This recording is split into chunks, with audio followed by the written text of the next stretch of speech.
and welcome to Brand Your Passion, the show that helps you turn the thing you love the most into something that people know and love you for. I'm your host, Holly Arnett, the brand coach for creatives, and I'm on a mission to make the world a more creative place, one brand at a time. If you're ready to get more eyes on your work, more dollars in your pocket, and more creativity in your life, you're in the right place. Welcome. Let's brand your passion.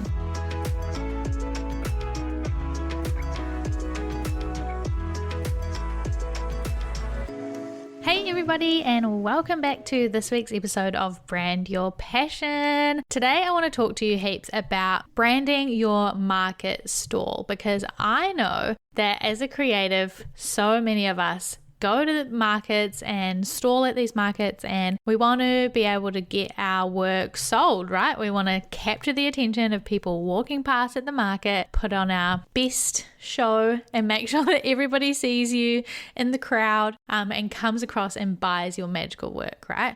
I have myself sold my work at markets, so I've been there, I've done that. Hopefully we'll do that again in the future one day, maybe. So I know all the things that we need to be thinking about. I know the feelings that you have at a market, and I've also got a lot of artist friends who I go and support at markets who do an incredible job. So I have seen market stalls done well, and I want to share with you a bunch of things that you can think about when you are branding your market stall. So obviously a lot of us are currently in some stage of lockdown right now and haven't been able to go to markets, but hopefully you will be able to get back to going to markets, and this will help you in those moments. So let's dive in. Let's talk about quickly why you want to brand your market stall in the first place, because you might be thinking, Holly, can't I just take my work, put it on the table and let it speak for itself? And yes, that would be ideal, but unfortunately there are, a lot of other people at the market. There are a lot of other artists and illustrators and makers who are going to be at this market. So you're kind of, in a crowd of those people, but then there's also going to be a crowd of people milling around, wandering around, shopping, browsing, buying. So you really need to be able to literally stand out from the crowd at a market. You want people to be walking through the market and see your stall and go, oh my God, I want to go look over there. I want to go and see that person's work. That looks amazing. That stands out. I want to go and have a look. Because I know the feeling when you are at a market and people just kind of walk past your stall and you're like, oh, what about me? Come and have a look at my stuff. So you want to be the stall that everybody wants to come and have a look at, right? And the way that you can do that is by branding a bunch of your stuff. So that means making sure that things at your market stall are on brand, they're aligned with who you are and who your audience are. It appeals to your audience and it stands out from the crowd. So few ways that you can do that. Let's dive in. Number one is obviously signage. So this is a big part of having a market stall. Maybe you have a banner across the front of your table, or you might have a pull-up banner behind you, or maybe you have a sign on your table that says who you are and what you do. Maybe it says your name, might say Holly Arnett, hand lettering artist, or mine I think was by Holly Arnett, lettering and typography artworks, or something like that, something that clearly states who you are, what you're doing, what you offer, and stands out from the crowd, right? So people can see across the walkway or across the hall or wherever you're at, they can see you from across the way. And some people might be specifically coming to find you, right? I've been to markets where I'm I know that that artist is going to be at that market. I want to go and find them, and them having signage that's clear and creative and beautiful makes me go oh, awesome. I recognize them from Instagram or social media. I know what their brand looks like, and I can clearly read it across the way, so I know that it's theirs. So signage is a big one that you can think about, and that could be, like I said, on the front of your table, on your table, behind your table. There are a bunch of different signage options, so just have a look at what's going to work for you and your budget and the market. Some markets aren't going to let you have a pull-up banner behind you, or there might not be room or whatever. So just think about those things and decide what's going to work best for you. Other thing is the table itself. I know that some markets, obviously you're just going to get given a table, Other markets, you're going to have to bring your own. So you can think about the table itself, whether you need to cover the table in like an on-brand tablecloth, or I used to put like brown paper across the table of mine so that it kind of created a specific effect or like looked a certain way, and protected my work from the table and things like that. But you know, if you have the option to bring your own table, you could think about what table you're bringing.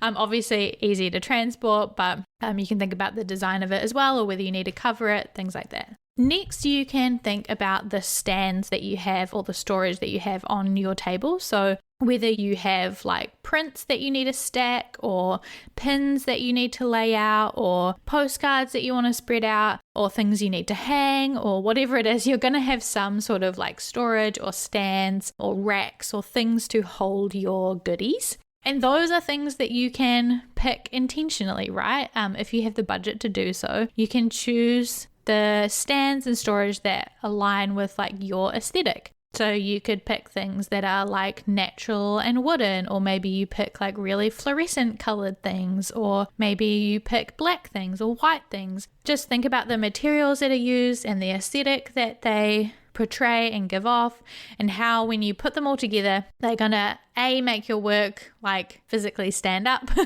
and be easy for people to like browse through and access, but also how they look on the table if you can. On that table also you might have some decorations. So when I was tabling at markets, I would bring plants and have like a couple of plants on my table that just added some greenery and kind of stood out against the black and white work that I used to do. But other people bring like fairy lights or strands of flowers or anything that's going to decorate your table and help you to stand out and make it look very pretty and Instagrammable, and obviously capture people's attention from across the room. So I know a couple of times people came over to my store because they were like, oh, I like your plants. And then they saw my work and was like, oh, I also like your work.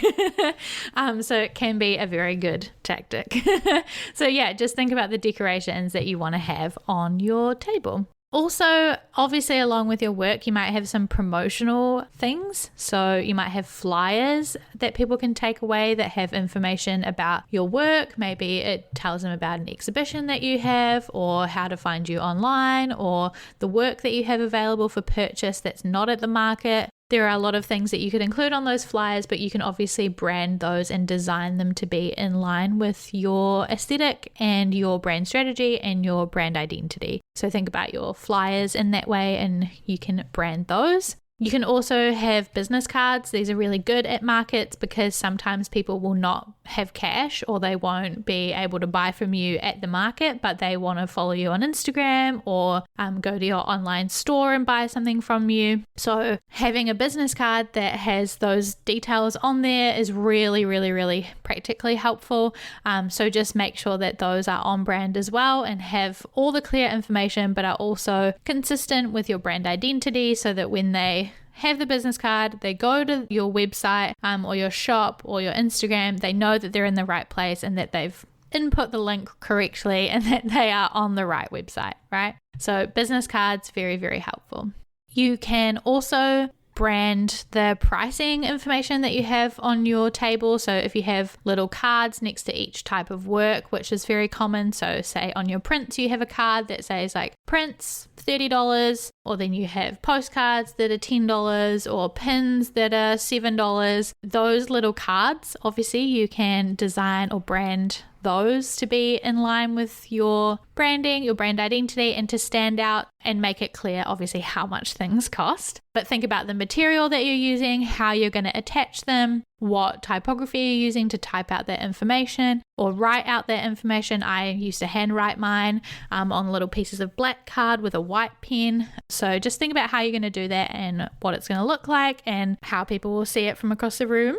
Obviously, then also you might have payment details like a poster or a flyer or a sign that has your payment information. So whether FPOS is available or if it's cash only. If FPOS is available or bank transfer is available, what information do they need? So You might have your bank account name and number on a sign. So those things are all things that you can also brand and design. So that sign or that poster or that flyer that you have with that information on can be designed to be beautifully designed and aligned with your brand. Then also when people buy from you, because they are going to buy from you, the packaging that you give them their product in, if you do package it. Some people just take things away as they are from a market, but if you do package something for them, what is that packaging going to be? Do you have like paper envelopes or stickers to stick your envelopes down with, or boxes, or whatever it is that you are going to give people their product in? Think about that packaging too. So what is it made out of? What does it look like? How is it branded? All of those things, you can brand those things to make it a continual experience that they can take with them from the market. And last but not least, you can also be on brand yourself. So if you are the one tabling at your market, obviously people are coming and they're going to meet you, the artist behind all this incredible work, and you're going to be standing there as like a beacon that people want to come and talk to and whose work they want to come and check out. So you can wear like on brand stuff. You can wear your own merch if you have it. You can like sparkle yourself up with sparkly makeup or whatever. Do whatever's obviously going to make you feel good and make you feel like, yeah, I'm rocking this market and I feel awesome and people are going to want to come and talk to me. So yeah, I would highly recommend wearing like a t-shirt or a top or a dress or whatever that you feel freaking awesome in, and that, if you can, is like on brand as fuck, like own your brand and rock it. Those are 10 different clever ass ways that you can brand your market stall. To recap, that is your signage, your table, your decorations, stands, flyers, business cards, price cards, payment details, packaging, and your badass self. So think about all of those different elements of your market stall, how you can design them and make them on brand so that people will flock to your stall at the market. I hope this has been really, really helpful. There will be a bunch of links to resources for a bunch of these things. So make sure you click through, have a look at those, and let me know if you go on to update or design or brand any of the things for your own market stall. And I hope you kick ass at your next market. Talk to you soon.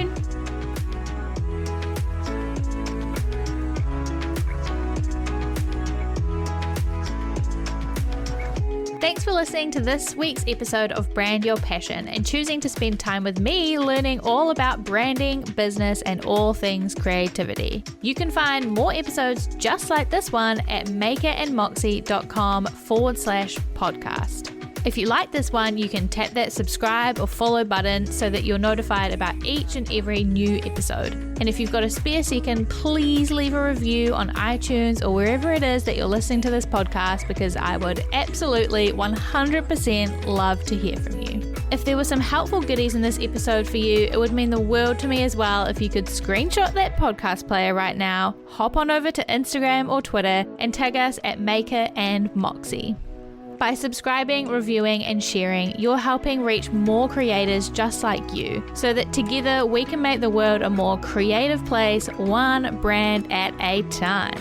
We can't achieve this mission without you, so your support means the absolute world. I will talk to you in the next episode, but until then, keep creating.